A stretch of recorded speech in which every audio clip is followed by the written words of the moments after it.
More reports that leaves America fighting over what happens next. I love you, America. I love you, America. Salam, salam. At airports across the United States and beyond, the court ruling had an immediate impact on travellers and on refugees. My dream, America, my dream, yeah. America is your dream? Yeah. Instead of being detained or put back on flights, they were allowed to enter America. Maha had flown in from Iran, not knowing which way the judges had ruled, or whether her entry visa would even be respected. What would you say to the judges? Thank you. Thank you so much. Because it's been almost like 2 years, you know. I'm trying to come and to see my husband. So, yeah, thanks a lot.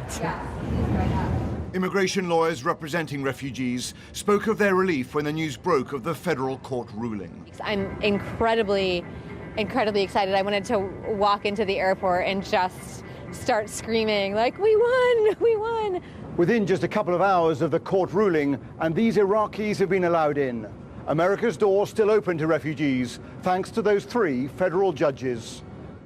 The judges are being hailed by liberals as heroes for keeping the presidency in check. But Trump's top advisors see the ruling as a terrible blunder, increasing the chances of a terrorist attack. And the nation's safety is at stake here. Cameras were not allowed to film the president's instant reaction, but his words were recorded. It's a political decision, and we're going to see them in court, and I look forward to doing it. But it's a decision that we'll win, in my opinion, very easily. If it does go to the Supreme Court, as seems now almost certain, those who brought the case against Trump's executive order say they're confident they will prevail. We respect that the president has broad authority when it comes to issuing executive orders, but they still have to follow the Constitution. That's the bottom line. Please raise your right hand and repeat after me. It is now exactly 3 weeks since Donald Trump took office, and 2 weeks since he signed the controversial and now invalid travel ban. His authority is taking a legal battering, but he's promising to fight this setback every step of the way. Clearly a big blow for President Trump, Robert. What do you think his next move will be then? Well, I think there's a couple of options in front of him. I think the likeliest, but perhaps the riskiest, is that he does appeal this all the way to the Supreme Court. But remember, 4 judges have now looked at this executive order. The original judge and those 3 appellate court judges last night, all 4 have rejected the White House argument. So it's entirely possible the Supreme Court, the 8 justices on that court, would look at it and reach the same conclusion. And that really would be something of a humiliation for the White House. The other option in front of Donald Trump requires some humility, and that obviously in this White House is in short supply. It would require him to accept that this executive order was an example of presidential overreach. He would have to abandon it and then try and rewrite it in a more modest way. Certainly this morning all the signs are that Donald Trump is defiant. He's just taken to his favorite communications platform, namely Twitter, and called the overnight legal decision a disgrace. But what we have here, essentially, the bottom line here, is we have an ongoing battle between the judiciary and the executive. It's not just continuing, it shows every sign of escalating. Our Washington correspondent Robert Moore, many thanks. Here's some breaking news, and Scotland Yard have just said that a 44-year-old man from Hertfordshire has been arrested at Gatwick Airport after getting off a flight from Iraq on suspicion of preparing terrorist acts. We'll have more on our website, itv.com/news, as soon as we get it. And in a separate incident, 4 people have been arrested in the French city of Montpellier on suspicion of planning a terrorist attack in Paris. Police found explosives and bomb-making materials in the home of a 22-year-old man. Among those arrested was his 16-year-old girlfriend. Both had known links to radical Islam. A man and a woman have died in a house fire in Manchester. 4 children aged between 10 and 17 and another man were also injured and are being treated in hospital. Matt O'Donoghue is there for us this lunchtime. Matt, what do we know about the cause of this fire? Well, this investigation is still at a very early stage. It's a joint investigation being run by Greater Manchester Police and the local fire and rescue service, and all morning forensic teams have been going in and out of the property that you can see behind us here. This is a quiet suburban South Manchester street, and when fire crews arrived here last night shortly before 2:30, they found this house behind us well alight. Inside there were 4 children and 3 adults, and sadly, as you say there, a man and a woman have been confirmed as killed in the flames last night. Now, this area is a mixture between students and families, and last night, living just across the street here, student Emily Puckering awoke to the sound of popping glass and crackling wood, and this was her reaction to the news this morning. I could just see the smoke first, and initially, when you're half asleep, I thought it was just about a bonfire. But then when I woke up, I realised how severe it was. I could see the flames coming out of the window and the front door. So that's when I knew. So me and my housemates woke up, and my initial reaction was to phone the fire brigade, but I could see the fire engine just turned up. Well, as we said there are 4 children. There are 3 girls and a boy aged between 10 years old and 17 years old. They're currently in hospital being treated for their injuries. A man, another adult, is also being treated. His injuries are thought to be more serious. The fire service will be giving us more information later on this afternoon. Matt O'Donoghue, thank you very much. Thank you. Campaigners are mounting a High Court challenge against the government over the number of unaccompanied child refugees being allowed into the UK. It follows an announcement earlier this week that only 350 children would be allowed in, rather than the 3,000 which many were expecting. Our political correspondent Carl Dinnan was at the High Court this morning and joins us now. Carl, why do you think campaigners think they can get this decision overturned?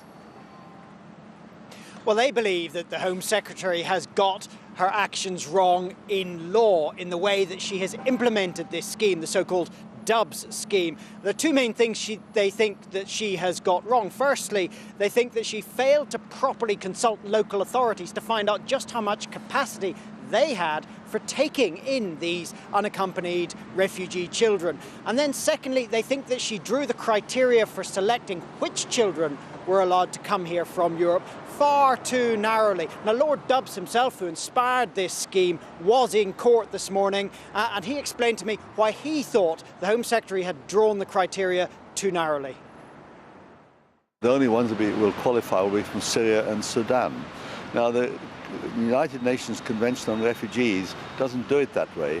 And there are people with a well-founded fear of persecution from Eritrea, Ethiopia, Sudan and Afghanistan. She's deliberately excluding those, and I think that is wrong in law. Now, the government say that this is only one of their schemes for bringing refugees and vulnerable people into this country, and that the most vulnerable ones are not, in fact, in Europe, but are in the region around Syria. But everyone agrees that this case has to be settled quickly. It's now slated for a full hearing in May. Carl Dinnan, thank you. Still to come, the desperate battle to save dozens of whales stranded on a New Zealand beach.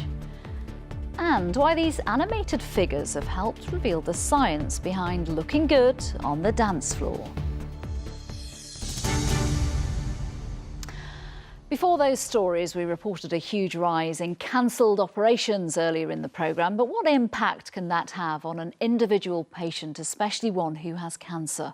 Well, the Macmillan charity says the delay can cause anxiety and even depression. In a survey of 1,000 people, the charity found nearly 2/3 experienced mental health problems while waiting for treatment to start. They say this could equate to around 190,000 people each year. The research also showed that the target for cancer patients to start treatment within 2 months of an urgent referral was missed for the whole of last year. For more on this, I'm joined now by Dalip Ali Raja from Macmillan and Helen Tashkiran, who was diagnosed with colon cancer 4 years ago and faced delays with her treatment. Thank you very much for coming in. Helen, what was it like when your symptoms came back to be told you were going to have to wait for a second colonoscopy to investigate what was going wrong?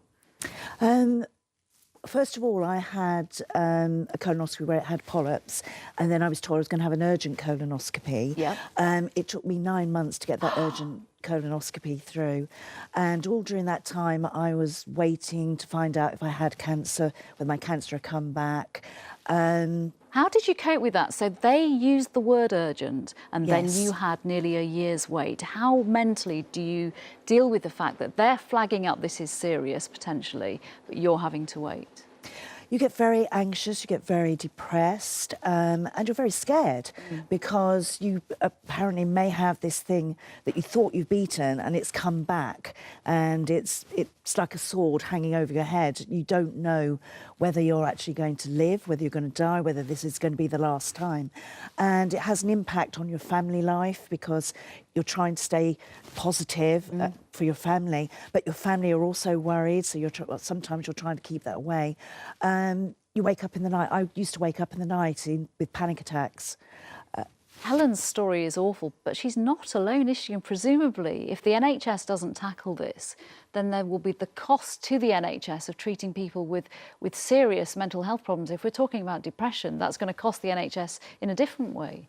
That's right. I mean, she's not alone, but this is the human cost of the rise in cancelled operations, the breaching of the 62-day wait. Those are statistics, but the human cost is people are depressed, people are anxious, they feel their health problems getting worse, as they've told Macmillan.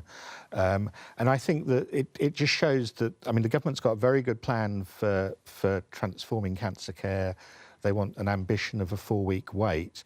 But if you can't get if your surgery gets cancelled because you can't get a bed, there are no recovery beds, and that's because there is no social care in place, that's going to derail the best plans. Helen, and you did get that procedure, and then you had to wait again for treatment. How on earth did you begin to cope with that?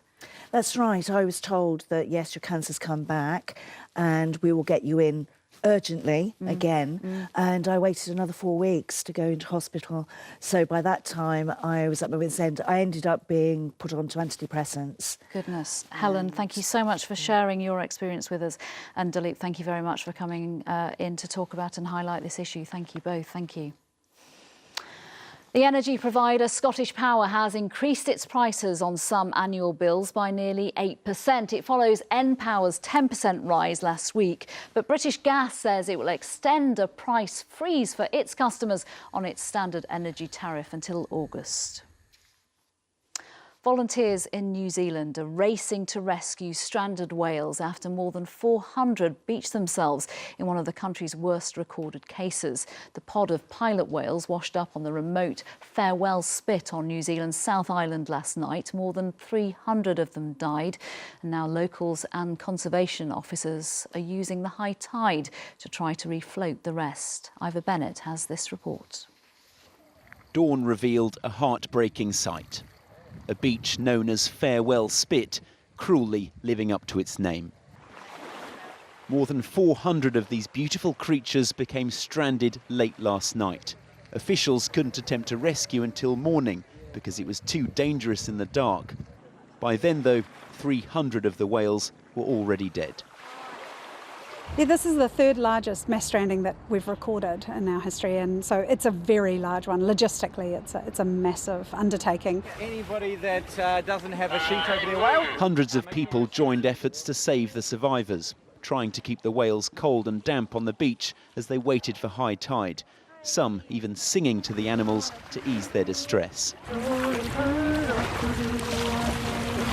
Oh, it's amazing. And there are people from all over the world. Anyone who's within Kui has heard about this. They've just come over. We brought 3 hitchhikers over who just said they wanted to come here and do whatever they could.